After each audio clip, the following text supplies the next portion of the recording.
Kavati Sudheer Naidu foundation ఆధ్వర్యంలో నల్ల చెరువు 22వ లైన్ లోగల నగరపాలక సంస్థ ప్రాథమికోన్నత పాఠశాలలోని విద్యార్థులకు మాజీ మేయర్ కావటి మనోహర్ నాయుడు చేతుల మీదుగా పుస్తకాలు ఉచితంగా అందజేశారు. అనంతరం మాజీ మేయర్ మాట్లాడుతూ, నాకు రాజకీయంగా భిక్ష పెట్టిన ప్రాంతం నల్ల చెరువు అని చెప్పారు. అతి చిన్న వయసులోనే ఈ ప్రాంతంలో కార్పొరేటర్గా గెలవడం జరిగిందని తెలిపారు. నల్ల చెరువు ప్రాంతంలోని ప్రజలు కార్పొరేటర్ను గెలిపించి గుంటూరు నగరానికి మేయర్ను చేశారని చెప్పారు.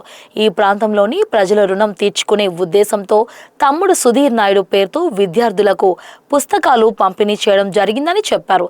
తప్పకుండా మీరందరూ కూడా పిల్లలు బాగా చదువుకొని ఉన్నత చదువులు అభ్యసించి ఉన్నత స్థితిలో ఉండాలని కోరారు. నల్ల చెరువు ప్రాంతమైనటువంటి ప్రాంతంలో మున్సిపల్ కార్పొరేషన్ పాఠశాల ఉంది. ఇక్కడ ప్రభుత్వ పాఠశాల కాబట్టి ఉచితంగా విద్యను అభ్యసించేటువంటి కార్యక్రమం ఉంటుంది. కాబట్టి మా కావటి సుధీర్ నాయుడు చారిటబుల్ ట్రస్ట్ ఆధ్వర్యంలో ఇక్కడ విద్యార్థులకి సుమారు 220 మంది ఉన్నారు.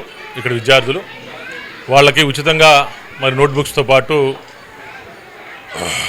అదేవిధంగా బిస్కెట్ ప్యాకెట్లు అవి కూడా ఈరోజు మా ట్రస్ట్ ద్వారా అందించడం కూడా జరిగింది. మరి ఈరోజు ఈ కార్యక్రమంలో భాగంగా మేము అందరం కూడా ఇక్కడికి వచ్చినప్పుడు పాఠశాల ఉపాధ్యాయులు వాటర్కి చాలా ఇబ్బంది పడుతూ ఉన్నాం. మరి వేసవికాలం అప్పుడు మాకు బయట నుంచి నీళ్లు తెచ్చుకొని తాగాల్సిన పరిస్థితి వస్తూ ఉంది. వేడిగా ఉంటాయనే నీళ్లు పిల్లలు ఇబ్బంది పడుతూ ఉన్నారని చెప్పారు. మరి మా ట్రస్ట్ ద్వారా మరి వాటర్ కూలర్ ఒకటి మరి ఏర్పాటు చేయబోతూ ఉన్నాం. తప్పకుండా వాళ్ళకి ఏదైతే ఉపాధ్యాయులు అడిగారో అదేవిధంగా ఈ ట్రస్ట్ ఆధ్వర్యంలో తప్పకుండా ఈ ప్రాంత ప్రజలకి మంచి చేయాలి, ఈ ప్రాంతంలో ఉండే విద్యార్థులకు మంచి చేయాలనే ఉద్దేశంతో ప్రతి నెల ఏదో కార్యక్రమం కొంత అమౌంట్ ఈ ట్రస్ట్ కేటాయించి మరి ఈ ట్రస్ట్ ద్వారా సేవా కార్యక్రమాలు చేయాలని చెప్పి నిర్ణయం తీసుకోవడం జరిగింది. గతంలో కూడా ఈ యొక్క వెజిటేబుల్ బళ్ళు అదేవిధంగా ఇస్త్రీ టిఫిన్ బళ్ళు కూడా ఈ ట్రస్ట్ ద్వారా ఇవ్వడం కూడా జరిగింది. కొంతమందికి మళ్ళీ స్కాలర్షిప్లు కావచ్చు అదే ఇవ్వడం కూడా జరిగింది. మరి ఈ సంవత్సరం ఏమన్నా బుక్స్ కూడా ఇస్తూ ఉన్నాం.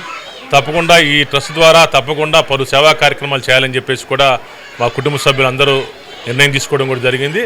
మరి ఈ ప్రాంతంలో ఉన్నటువంటి అందరూ కూడా నాకు మంచి ఆప్తులు కాబట్టి ఈ ప్రాంతంలో నాకు నేను రాజకీయంగా ఓనమాలు నేర్చుకున్నాను కాబట్టి ఈ ప్రాంత ప్రజలకు రుణం తీర్చుకోవాలనే ఉద్దేశంతో ఎంతో కొంత ఈ ప్రాంతానికి సేవ చేయాలనే ఉద్దేశంతో ఒక మంచి కార్యక్రమం తీసుకొని ఈరోజు బుక్స్ పంపిణీ చేస్తూ ఉన్నాం. తప్పకుండా ఈ ట్రస్ట్ ద్వారా పలు సేవా కార్యక్రమాలు రాబో కాలంలో ఇంకా చేస్తామని చెప్పేసి కూడా తెలియజేసుకుంటా ఉన్నాను.